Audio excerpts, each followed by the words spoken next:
வணக்கம் சொன்னங்களே.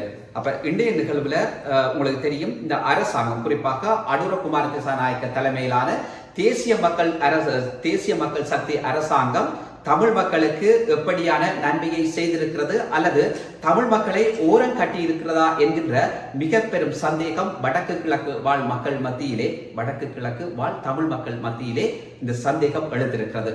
நிச்சயமாக உங்களுக்கு தெரியும், அண்மை காலமாக ஏற்பட்ட வெள்ளப்பெருக்கு அல்லது புயல் காரணமாக தமிழ் மக்கள் மிக பெரும் அவலத்தை சந்தித்திருந்தார்கள். குறிப்பாக யாழ்ப்பாணத்திலே முழங்காலுக்கு மேல் தண்ணி அல்லது இடுப்பளவு தண்ணி அல்லது நெஞ்சுப்பட்ட தண்ணி இப்படியும் சொல்லி பல இடங்களில் யாழ்ப்பாணத்தில் அந்த அவலையில், யாழ்ப்பாணம் மட்டுமல்ல வடகிழக்குல குறிப்பாக யாழ்ப்பாணம் கிள்ளச்சி மாவட்டங்களில் அந்த காட்சியை அல்லது அந்த சம்பவத்தை அல்லது அந்த விஷயத்தை நேரடியாக போய் பார்த்திருக்கிறோம், அறிந்திருக்கிறோம். அந்த மக்களுடைய அவலங்களை, கவலைகளை, வேதனைகளை, சுமைகளை எல்லாவற்றையும் அறிந்தவன் என்ற வகையிலே அந்த விஷயத்தை நேரடியாக ஊடகங்களுக்கு வெளிப்படுத்தியவர்கள் என்ற வகையிலே அந்த விஷயத்தை சொல்ல வேண்டிய பொறுப்பும் கடமையும் எங்களுக்கு இருக்கிறது. சரி, இருந்த போதிலும் இந்த விஷயத்திலே அனுரகுமார திசாநாயக்க தலைமையிலான இந்த தேசிய மக்கள் சக்தியைச் சேர்ந்த நாடாளுமன்ற உறுப்பினர்கள் இந்த மக்களுக்கு எப்படியான உதவிகளை செய்திருக்கிறார்கள் என்கின்ற விஷயம் மிக முக்கியமாக பார்க்கப்பட வேண்டியதாக இருக்கிறது.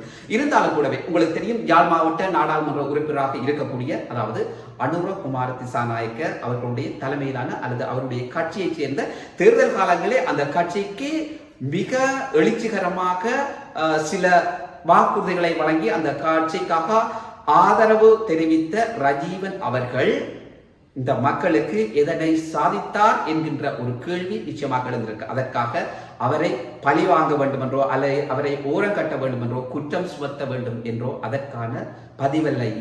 இது யதார்த்தமாக உண்மை மக்களுக்கு சென்றடைய வேண்டும் என்பதற்கான பதிவாக இருக்கிறது. சரி, ஏன் ரஜீவன் என்பவர் இதிலே முன்வைக்கப்படுகிறார் என்கின்ற விஷயம் முக்கியமானது பார்க்கப்படுகிறது. ஏனென்றால் அவர் தன்னுடைய லயன்ஸ் கழகத்தின் ஊடாக சில உதவிகளை, சிறிய சிறிய உதவிகளை செய்திருக்கிறார். இது நிச்சயமாக பாராட்டப்படக்கூடிய விஷயம். இருந்தாலும் கட்சி சார்ந்து அந்த தேசிய மக்கள் சக்தி அரசாங்கம் இந்த மக்களுக்கு சரியான ஒரு நடவடிக்கை அல்லது அந்த அரசாங்கத்தின் ஊடாக சரியான நலத்திட்டங்கள் அல்லது வாழ்வாதார திட்டங்கள் அல்லது அவதை உறுகின்ற அந்த மக்களுக்கான நிவாரணங்கள் சரியான முறையை வழங்கப்படவில்லை என்பது மறுதளிக்க முடியாத உண்மையாக இருக்கிறது. புலம்பெயர் தேசங்களிலே வாழ்கின்ற, அதாவது இந்த நாட்டிலே வாழக்கூடிய எங்களுடைய உறவுகள் அல்லது வசதி வாய்ப்பு படைத்தவர்கள் அல்லது தொழிலதிபர்கள் அல்லது சமூக செயற்பாட்டாளர்கள் என்று சொல்லி பலராலும் இந்த பாதிக்கப்பட்ட மக்களுக்கான பரிகாரங்கள் அல்லது நிவாரணங்கள், உலர்ணவு பொதிகள் சொல்லி வழங்கப்படுகிறது.